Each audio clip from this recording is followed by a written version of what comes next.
And tonight we're talking about the tribute garden. And the tribute garden, in its idea stage, seemed to be called a soldier's memorial. But it quickly became the tribute garden, which adds another dimension to it, really, from a memorial, a soldier's memorial to a tribute garden. And you'll hear a little bit more about that as we go along. And this new dimension, really, I think, is what added the lasting legacy that goes with the tribute garden today still. So from concept to today's legacy of this garden, it was created by our community, by members of our community. And that's why there are 3 of us here to speak tonight to the tribute garden, because there are 3 angles on it that we are all sharing with everyone. It's a complicated little piece, which has lasted well over 100 years now. So, by the way of introductions, I'm Alison Meyer, and I am with the Millbrook Historical Society. And I'm going to talk a little bit about sort of what I'm thinking of it as a preamble to the tribute gardens, part that I'm covering tonight. And then Lee Cornell, beautiful orange jacket. She's past president of the Millbrook Garden Club and a current chair of the archive committee. And she'll be talking about really the creation of the garden, and Mrs. Thorne and the garden club, and what it took to establish the garden. And then we have George Whalen, who we are very happy to welcome here tonight with us, who will talk about what it means today as the tribute garden, the Millbrook Tribute Garden, and what it extends to, extending to other communities, the help that it gives. So, can you speak up? Oh, I can try, yes. Okay. At the bottom of Franklin Avenue, it is a focal point for our holiday affairs. Everyone knows of that. The Christmas tree lighting, the Easter egg hunt, the Memorial Day parade, the commemorations end up in the middle of the garden. Plus, on any day, really, there are people who visit it for a moment of solitude. There are always children playing there. So it has a lasting and a timeless purpose as a tribute garden. Okay, now I have to coordinate myself to this and get the buttons to work. Okay, good. So this is a piece of French artillery that sits at the center of the garden.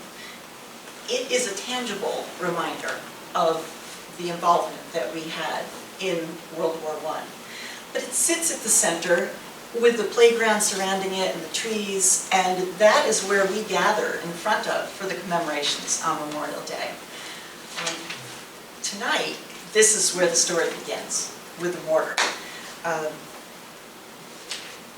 This is how I entered into this. Whoops, I'm going to do things to this. I have to be careful. The Dutchess County Historical Society designated the year 2018 as the Year of the Veteran.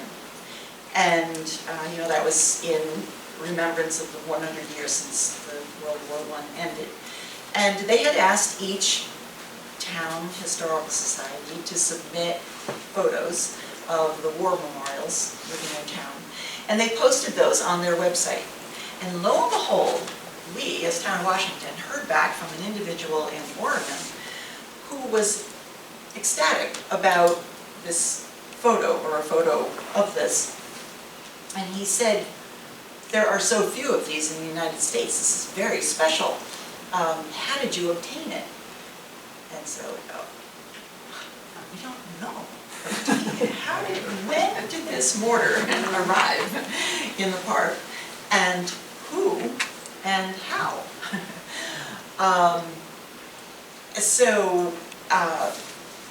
Asking around, some of our first tries, it seemed like that was lost to history. We couldn't find the answers. And someone had told me, as I was asking around, that prior to the 1930s, maybe it was just one important person connecting with, important person number 2 who got it here, because that's what they wanted. So that's just a little something to keep in mind, I guess. Okay. The Millbrook Garden Club. It's come to the rescue. The Millbrook Garden Club donated their early documents to the Millbrook Historical Society. And in the early minutes of the club, I found 2 sentences.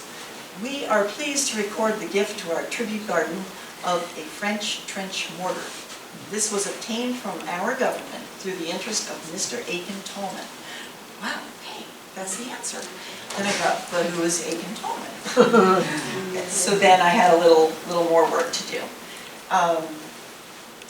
which actually took me down a rabbit hole. So one of the first things I found was that he was born on Chestnut Ridge in the town of Washington. That was near and dear to me because that's where my husband was born and raised, and that's where I still live. So it was pretty exciting. His father, Aiken's father, was town of Washington supervisor in 1860s, and also a superintendent of the poor, which we've talked quite a bit about with the county historian. He's done a number of programs on that. Tolman lived all his life in Dutchess County. He was an ambitious young man, twice elected town clerk of East Fishkill. I guess he left home at age 16, I think searching for a public life, and so he was very involved in the local public works. He was a rural agent in the U.S. Postal Service, then twice promoted from that. In 1909, he was a nominee for Dutchess County Sheriff, which I couldn't find anything more about. So I don't think he became the sheriff. So but importantly, he became the secretary to Congressman Hamilton Fish II, then Congressman Edmund Platt, who resigned his position in 1920 to take another position under Woodrow Wilson. And that's when Hamilton Fish III filled Platt's vacancy. Now, a little backstory, many of you may know this, but there are 4 consecutive generations of Hamilton Fish. So it can get a little confusing. And a number of them are named Ham Fish Jr.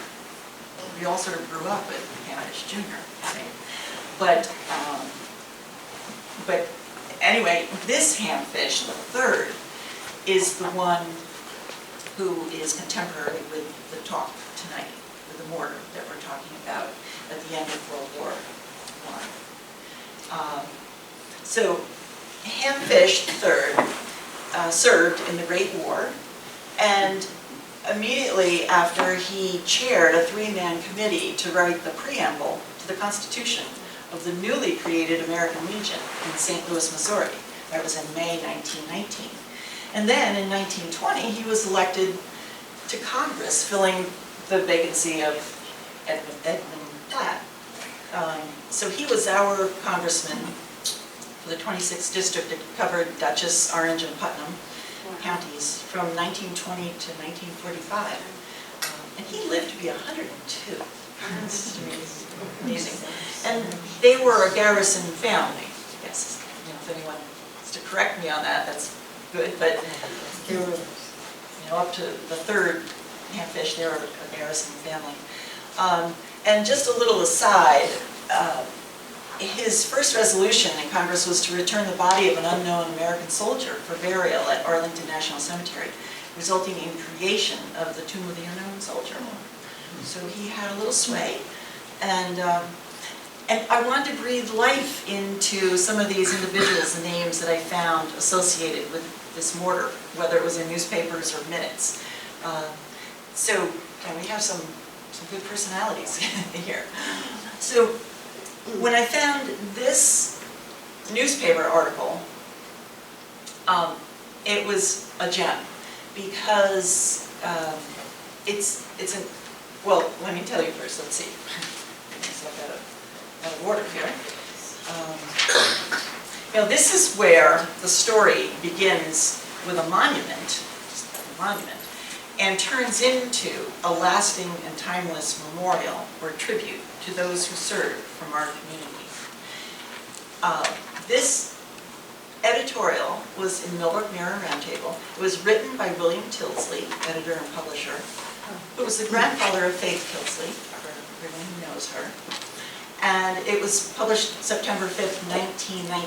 So now we're going back 2 years to the initial start of thinking about what this park, or what the memorial will look like. Whether it's a monument, park. So I took excerpts just to give us an idea. Okay, and so he said, it starts with, a movement has been on foot for some time. And then I had to put the second one in because that's in his editorial, and I thought it was kind of fun. The automobile guidebooks profit by these monuments, turn right at the soldiers' monument. And he commented that, so if you don't have a monument, then you're kind of not on the map. So you better get on there. And I, just for a visual, this is a 1919 Model T touring car. So that's kind of fun. So that would have been the car. So, in putting the Soldiers' Memorial up, if so, what form shall it take? Now this is key. In traveling through our beautiful New England, one sees everywhere great stone pedestals. To our modern eye, they look very antiquated. The newly dedicated memorials have taken on a different aspect. Forms of utility have been sought. Endowments for schools, hospitals, playgrounds for children, small or large parks, gates, and so on. So once more comes the question, what form can our gratitude take to express to our soldiers and our sailors the fullness of our appreciation? An expression of opinion is earnestly requested from any and all. So they're trying to draw ideas in from the community, which I think is, in looking at the tribute garden today and what it has turned out to be, I think that's exciting to see that. And the next, leaving a slide up, but I have what was written into the editorial, 5 other proposals for an idea on the tribute garden. And I'm going to read all of those. But in Millbrook, the sentiment seemed to be to plant trees, but our village streets and nearby roads are well planted, and no place was found for trees sufficient in number to take on the air of a definite project, so the idea was abandoned. Number 2, a proposition was looked into with an idea of furnishing an avenue of shade with place for benches at the YMCA, which was the village hall. It is the village hall. Yeah. So, but the fact that these grounds are not public property weighed too heavily against that idea. Number 3, another idea of erecting memorial gates at the entrance of the school on Franklin Avenue has been put forward. An additional idea cited all seem to be in favor of waterworks with a soldier's fountain, possibly on Keever's Corner, and taking in all those lots lying idle adjoining there too. Now, does anyone know where Keever's Corners is? Anyone from Keever's Corners, there was a 2-story store where the audio building stands now. That was Keever's Corners. And has everyone heard of the Great Fire of 1916? Where almost that whole block burned down, including Keever's store. So that's why only 3 years later, the fire was 1916, and this editorial is 1919. They have idle parcels adjoining the area. So that's kind of neat. Then there is the Millbrook Garden Club has come forward with the idea of a village garden open to everyone on foot, entered through gates placed at the western end of Franklin Avenue. And in my words, this description is quite remarkable to read 100 years hence, because this is 1919, more than 100 years hence. But I am going to leave that to our next speaker. I still have a little more. So I can't go into that. have to keep you on the edge of your seat. But what I would like to mention, because he has a wonderful description right in the editorial. It's 2 columns of an editorial. Here I go again. It's always happening to me. He has a terrific description of what the Garden Club has proposed. But anyway, I'm going to pass this around. It's teensy writing, but you can get a sense, maybe. And there's this also. Maybe we could pass it all the way back or up or something like that. It has all my highlights and everything on it. Okay, so now back to the issue at hand of a mortar.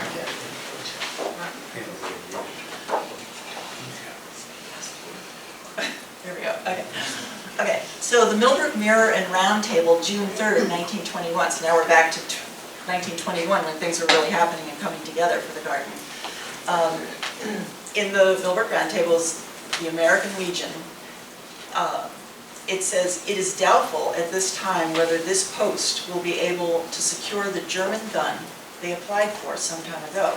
Our representative, Hamilton Fish Jr., third, has introduced a bill in Congress to procure same." So it's good to have connections, I think. That is how things worked.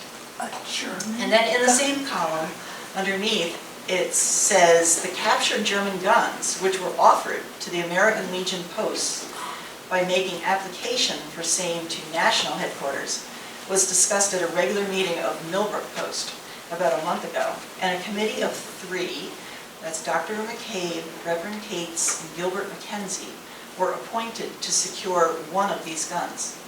And I love this sentence. After negotiating for the German gun, a French gun was gotten by the Millbrook Garden Club, and it is now at the Tribute Garden. So that's where I leave that.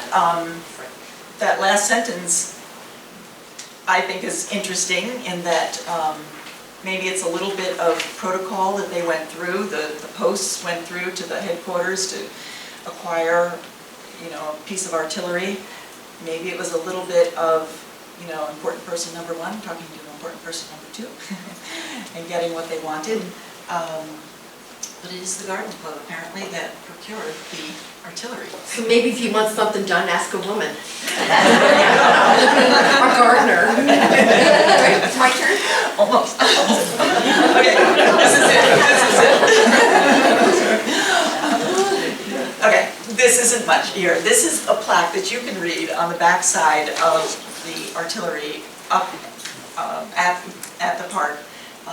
It says, "Used in action at St. Mihiel offensive by 1st Battalion French Artillery, it was September 1918, and at Bois-le-Pétre, an Argonne offensive in September 1918 also."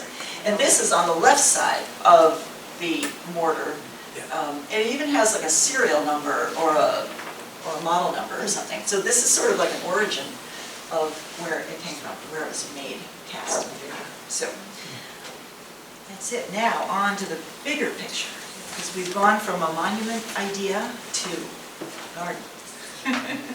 Okay, yes, this is yours. Yes, this. Okay. The Millbrook Garden Club was established in 1914 with a commitment to stimulate the knowledge and love of gardening among amateurs and to aid in the protection of native plants and birds. The Garden Club joined the national organization, the Garden Club of America, in 1915, making it among the first Garden Club of America clubs. Today, there are 200 clubs from Mount Desert, Maine to Palm Beach, Florida, from Washington, D.C. to Honolulu, Hawaii, and there are around 18,000 members.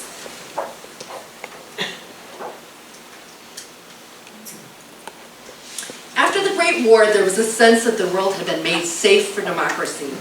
This feeling promoted people throughout the country to consider memorializing those who had served in the war, and there was a great interest in memorial parks. It's back. 165 members of the town of Washington community served in the armed forces during World War I, and the Millbrook Garden Club proposed that they be recognized by creating a memorial garden. Meeting minutes reported the discussion of a small park or garden to be dedicated as a tribute and memorial to the soldiers and sailors of our nation, and to serve the purpose of a playground and open-air recreation center for the village, and to be planted with native trees, shrubs, and flowers. A great deal of planning took place: the promise of land, the granite posts, $3,500 toward an endowment fund, and $500 towards a working fund for the next 3 years. The Garden Club members proposed that the plan be submitted to the village and for the village to build the park. Sadly, at the next club meeting, Mrs. Oakley Thorne reported that the project was abandoned as fear was expressed in the village that the garden would not be used, that the upkeep would be too much, and that the garden was not desired by the village people. Not to be deterred, the Millbrook Garden Club took on the challenge of establishing the park, with Mrs. Thorne leading the effort. After consulting several landscape architects and gardeners, Helen Thorne found that the designers could not visualize what she had in mind, so she decided to carry out her own idea. Her dream was to create a garden park as a living memorial to the veterans.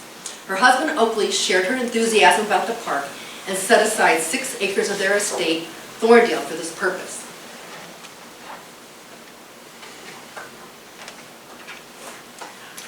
In 1920, the Garden Club incorporated, and the new entity became the Millbrook Garden Club, Inc. The directors appointed were Mr. and Mrs. Thorne, Mr. and Mrs. H.H. Flagler, Mrs. Roswell Miller, and Mrs. John M. Wing. The incorporation was for the sole purpose of taking ownership of the 6 acres donated by the Thornes, and to amend the bylaws to read, to plant, maintain, and hold for local benefit a park, to care for and protect a children's playground, and to aid in all local efforts leading to the development of the foregoing. The beautiful gates were added by Mrs. Thorne in 1925. Initially, a tightly woven wooden fence ran the length of the garden. Later on, there was a feeling that the wooden fence obscured the lovely view as people passed by, and it was replaced in 1948 with the wrought iron fence. A 1936 Garden Club booklet listed 183 species of plant material added to the garden, which undoubtedly meant thousands of individual plants. These 183 species consisted of 36 species of deciduous and evergreen trees, 60 species of deciduous and evergreen shrubs, 55 species of flowering plants, 3 types of ground cover, 5 vines, 13 swamp water plants, 8 bulbs and herbs, and 3 species of ferns. Brad Roller and I recently walked the grounds, and some of the original material still exists.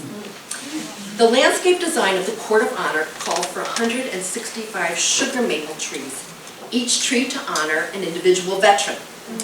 Garden Club members formed a committee that contacted each of the families of the veterans, asking them to purchase a 16-foot, 3-inch diameter sugar maple tree for inclusion in the garden. Of the 165 trees, 150 are standing in today, and some of them are replacement. I counted them.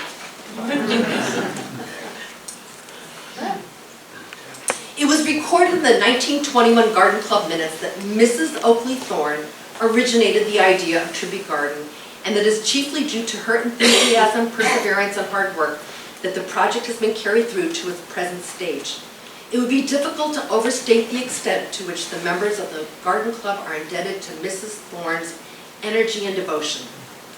In that same meeting, there was a mention of a fundraising for the construction work, and it was voted to sell raffle tickets for a Ford touring car at $1 each. In Louise Tompkins' book, Memories of Early Days in Millbrook, she wrote that in 1924, village children planted wildflowers in the garden. Bloodroot, forget-me-not, grape hyacinths, marsh marigolds, mountain laurel, jack-in-the-pulpit, and many other wildflowers were planted by village children, including Crawford Wheeler, James and Ernest Safari, Othavino McGiacomo, Thomas Vincent, George Knapp, Mary Seppi, Irene Manzi, Mary McGiacomo, and there were many others. Most of those same young men who planted the flowers later served in World War II and their names are memorialized on the World War II monument outside the gates at the bottom of the garden. In addition to the playground and court of honor, Helen Thorne planned a ramble on the north side, a bog garden, a rock garden that would cover the little hillock at the north entrance, numerous gravel paths, and a coasting slide of moderate proportions for the use of small children during the winter months. This lovely reflecting pool was constructed under the bridge by a $250 donation given by Mrs. Flagler. A month rarely went by without a full report on the garden. Notes included the hiring of Mr. Herbert Durant, a recognized native plant expert, to assist Helen, the funding of the water system and employment of a seasonal gardener by Mr. Thorne. The local bird club donated a bird bath. There was a $300 purchase of 4 interesting devices for the children's playground, the donation of American flags, the hiring of playground directors and plant sales. The reports go on for nearly 4 decades.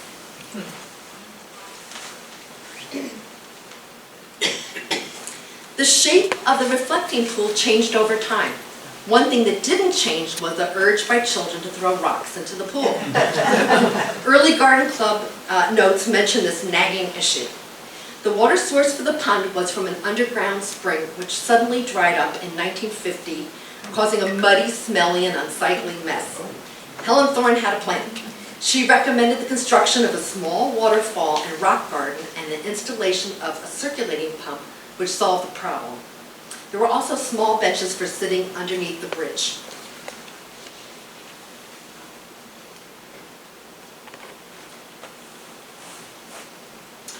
By 1950, the original wooden bridge had become unsafe and a new structure of steel and concrete took its place.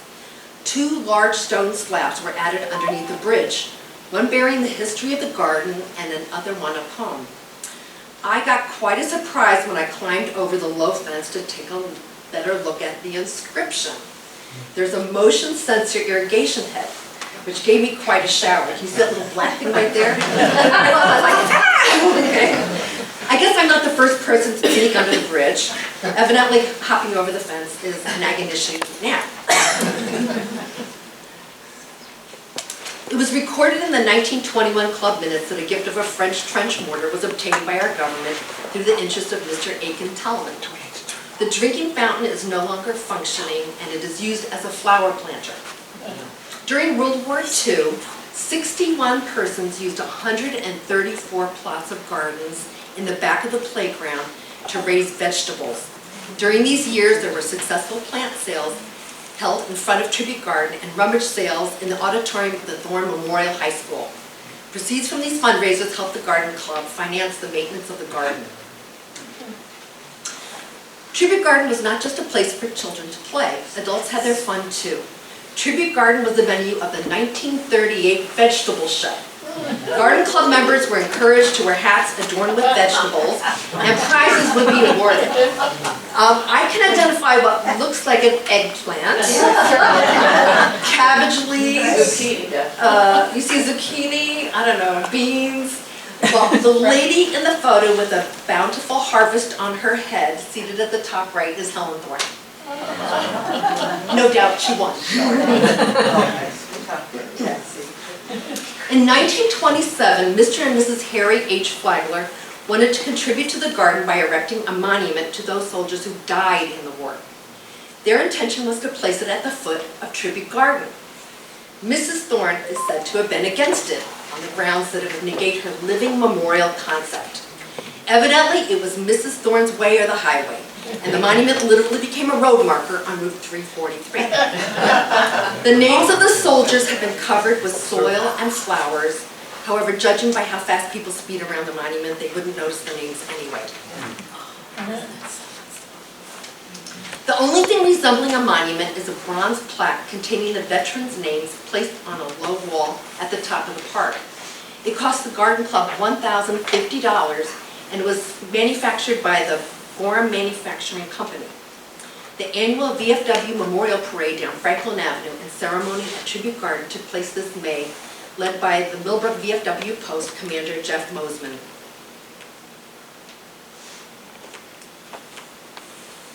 The town historian Dr. Victor V. McCabe had been working on a history of the local veterans who had served in the war, and had no doubt it was his list that was used for the tribute garden plaque, although his documentation has been lost. You can find the individual veterans tree by using the key in the center of the plaque. Numerous Memorial Day parades have ended in the garden for the past 100 years. A 1930 Roundtable article reported that the parade started at the Y that year. It was headed by the American Legion, followed by the Boy and Girl Scouts, Oratones Band, and the Benito Mussolini Society, and ended at the Tribute Garden. Dr. Frank A. Furlong of Poughkeepsie gave a very instructive and pleasing address of tolerance. A staycation is nothing new. In 1943, while gas was rationed and driving curtailed, the garden filled the void. Besides the popular wading pool, there were swings, seesaws, a merry-go-round, and a slide. There were games and tournaments for children organized by a playground director employed by the Millbrook Garden Club. There were arts and crafts like making rag dolls, stuffed animals, paper novelties, boutonnieres, sports pins, zombie pins, airplanes, and tom-toms. There was charcoal sketching, finger painting, and scrapbook making. Picnics, treasure hunts, and shadow stories filled the days. The round table reported that after supper each evening, there was to be a campfire. Songs, charades, stunt stories, and the boys can have Indian dances with their tom-toms. They made handicraft.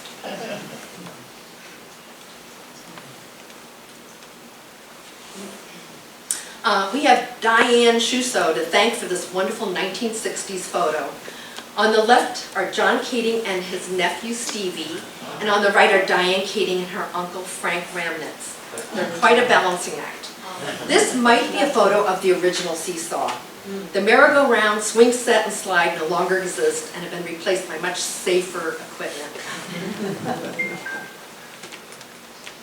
The wading pool was constructed in 1928 at the south end of the plaza, measuring approximately 10 by 20 feet and with a varying water depth of from 1 to 2 feet. As many as 30 children in an afternoon gathered to wade. The pool was emptied 3 times weekly or more often and was refilled by clear, clean spring water. The pool continued to be a great attraction as it was the only pool in the area until the town of Washington Pool opened in Mabbittsville in 1946. It was in 1946 that Paul Hedrick sold his popular bathing park to the town.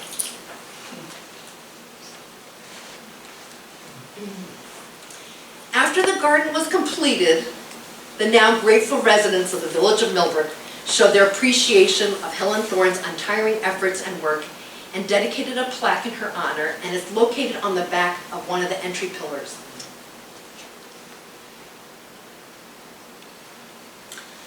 Through the years, it became apparent that the garden club could not sustain itself by being confined to Millbrook. In 1924, the borders of the club were extended into Connecticut. By the 1940s, roughly half of the members of the Millbrook Garden Club lived outside of the immediate area. Managing, maintaining, and financing the garden was becoming too difficult for club members, and they needed a strategy to ensure its future. The Roundtable of October 8, 1943 carried the following story.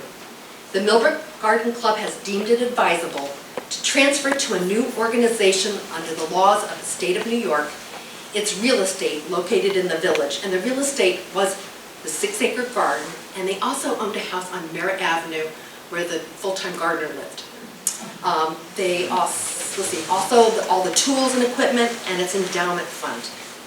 This is done for the purpose of the continuance of the park known as Tribute Garden under local management. The new entity, Tribute Garden Inc., will be managed by a board of trustees consisting of not less than 7 members, and 2 of them would be from the garden club. Helen Thorne and Alice McClay were elected to represent the garden club. Helen Thorne's enthusiastic involvement with every aspect of the garden continued until her death in 1952 at the age of 86. The garden club continued to have representation on the Tribute Garden Board until 1963.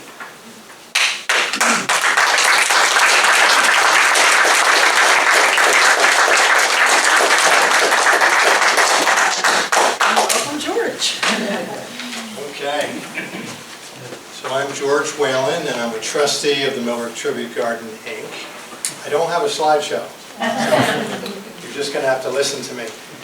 And interesting, when I was looking at your pictures, I worked at the park one summer, I think it was 40 years ago, and painted the front fence, that wrought iron fence, which was really boring to do, and a bunch of things, but it brought back great memories. The baby, we used to call it the baby pool, was still there up on the hill. I think Buzzy Chirot, some of you remember Buzzy, he would fill it every day and empty it every day, and it was village water, so. That was his way of making sure it was clean. So we've heard tonight of the great history of the Tribute Garden Park at the foot of Franklin Avenue, and as we all can attest, it's one of Millbrook's true gems, and it brings many people to the village. But there's so much more to the Millbrook Tribute Garden than the park. This not-for-profit corporation is actually a charitable foundation, and many of you know that, I believe, but it's a charitable foundation that has far-reaching impact. And the following examples are examples of the generosity of the Tribute Garden. Number one, the gas station and village green. So after the end of the railroad in Millbrook, Mr. Thorne acquired the property where the village green and gas station are today, and he eventually moved it into the Tribute Garden in 1943 when it was formed. But this strategic move created a great lawn as you enter the business district, providing a beautiful space and a place for events. The gas station offers an important service to our community, although it comes with significant continuous capital improvements being made by the Tribute Garden. You might remember a couple years ago the tanks were replaced. That was a big expense. But we felt, the Tribute Garden Board felt, it was really important to have that gas station there. And for the community, for the business district, et cetera, and invested big dollars. The second example is the firehouse. In the 1960s, the Tribute Garden acquired the Millbrook Hotel property on Front Street. Around the same time, local firemen approached my grandfather asking for donations to build a new firehouse. George Whalen Sr. went to Margaret Thorne Partial, suggesting the Tribute Garden build a new firehouse on the hotel site in memory of her parents, Oakley and Helen Thorne. Margaret Partial was the president of the Tribute Garden at the time. After construction, the property was gifted to the village of Millbrook. The third example is parking lots, which I think we all take for granted.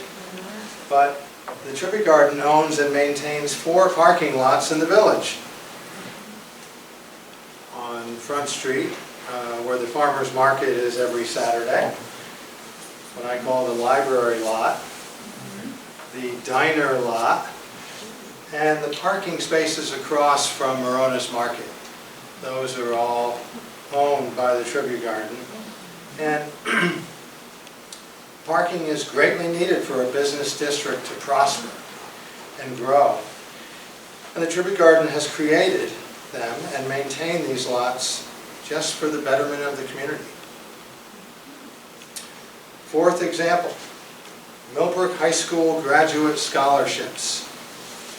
Tribute Garden started a scholarship program 40 years ago. We give 2 Millbrook High School graduates $20,000 each to be distributed to their college over 4 years.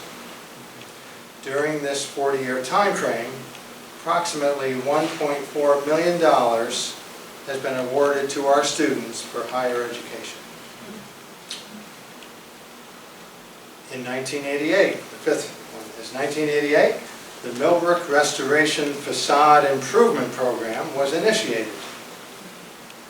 This is a program whereby the Tribute Garden donates money to the Village of Millbrook to award grant monies for storefront facade renovations. This program has been implemented through a committee known as Millbrook Restoration and has awarded over $1 million since its inception. Lastly, I call it philanthropy. Being a charitable foundation, the Tribute Garden must give 5% of the endowment away to eligible recipients, who are also not-for-profit entities. Every year, the Tribute Garden Board entertains requests for donations. The recipients are churches, hospitals, schools, libraries, municipalities, and other not-for-profit entities, including the Millbrook Historical Society. At this time, we are providing significant donations to the two largest capital projects Millbrook has ever seen. Right, Ann? Bennett Park and the Thorne Center.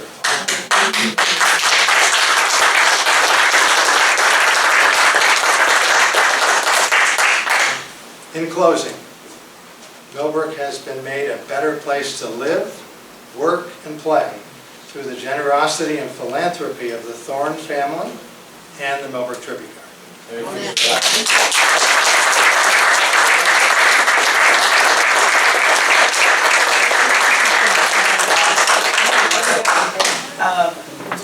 Questions? We'll open it to questions now. Do any of this?